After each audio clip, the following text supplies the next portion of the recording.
Hola amiguitos, pues el día que me tocó la conferencia se me hizo de muy mal gusto sacar mi cámara, nadie me estaba grabando, entonces todos estaban así como que muy atentos y no quise ser la persona que iniciara el desorden, pero sí tomé nota de los puntos importantes de esta charla.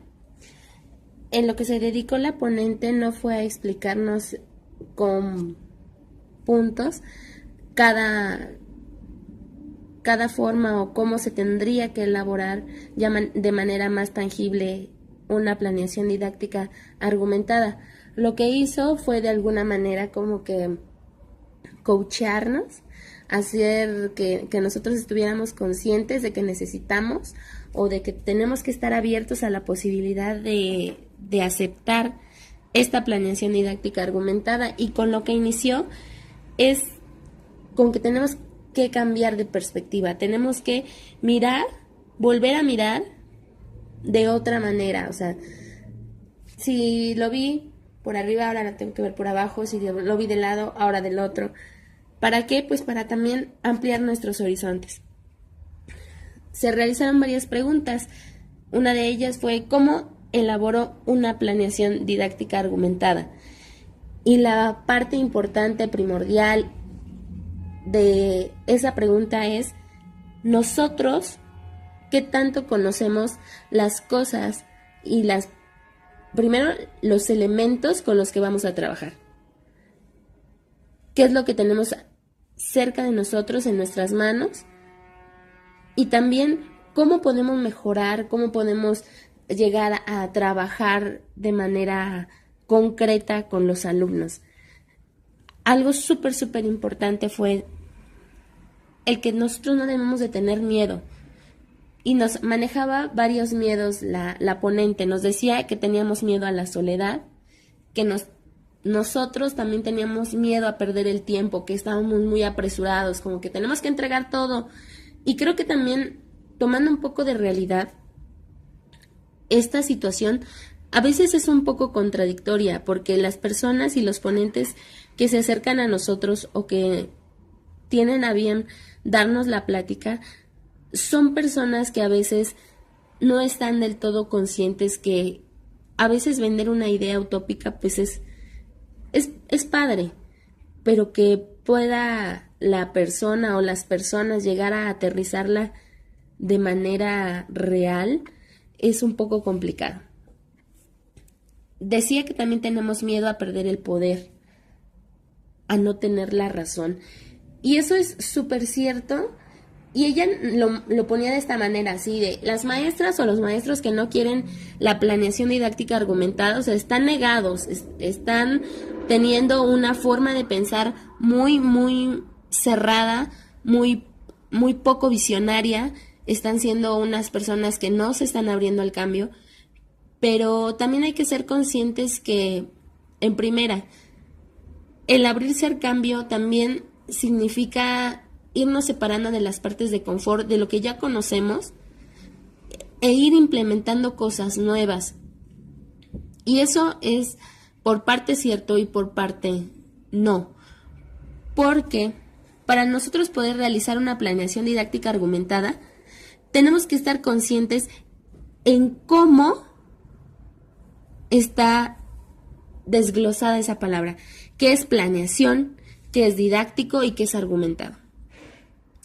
Y dentro de esas explicaciones y dentro de esas comprensiones, también se fue dando algo súper importante. Decía: el poder del docente es el discurso y darle un sentido es la función y es la única práctica del docente, la manera de transformar la realidad.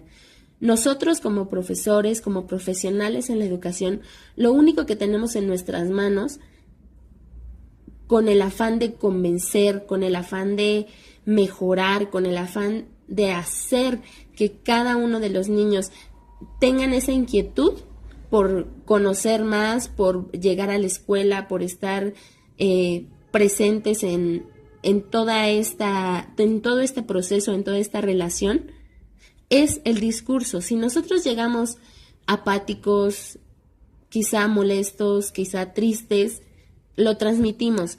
A veces es más difícil que se nos llegue a comprender, ¿no?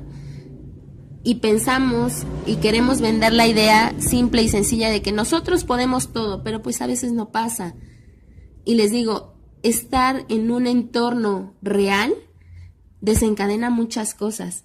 Desencadena que quizá nos presionen con los contenidos, que quizá ya nos presionen con las calificaciones, que nosotros tenemos que entregar, que nosotros tenemos que, no sé, estar en alguna comisión. Entonces nos tenemos que dividir en muchos pedacitos para poder cumplir con todo. Y a veces la cantidad supera la calidad.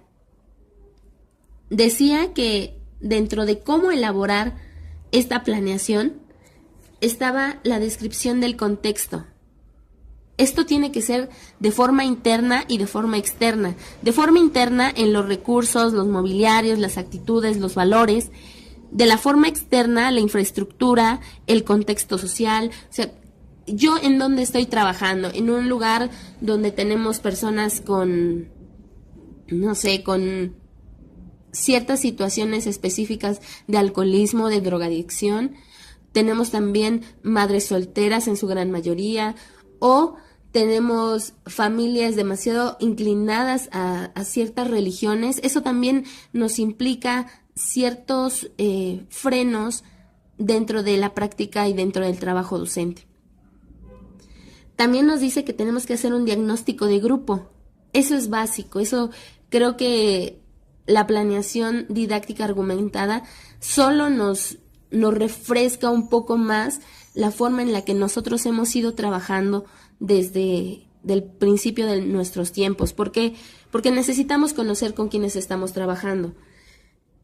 Y en esto de hacer un diagnóstico de grupo, lo que ahora pide la planeación didáctica argumentada es que se tengan unas bases. Ok, si estoy diciendo que mis alumnos son inquietos, ¿bajo qué estándares yo estoy diciendo que estos niños son inquietos o que tienen una conducta agresiva, que tienen una conducta de cierta manera problemática? También tenemos que darnos cuenta de la elaboración del plan de clase, que debe de contener campos, ejes, actividades, contenidos, aprendizajes, que debe tener los recursos ahí bien marcados, la fundamentación de las actividades, de los recursos y de las evaluaciones. Nosotros tenemos que tener fundamentos. Si voy a calificar un cuestionario, ¿bajo qué estoy calificando ese cuestionario? ¿Qué es lo que debe de tener?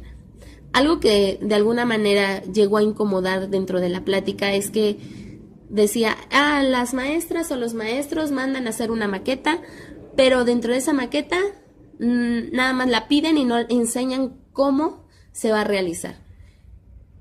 Y de alguna manera nos llegó a friquear un poco ese comentario, porque cuando nosotros dejamos algún trabajo, creo que todos estamos conscientes de explicarlo primero. Pero puede, y probablemente por algunos que no lo hacemos o que no lo hicieron en algún momento, se nos llega a catalogar de cierta manera. También, dentro de todo eso, decía que tenemos que tener estrategias de evaluación.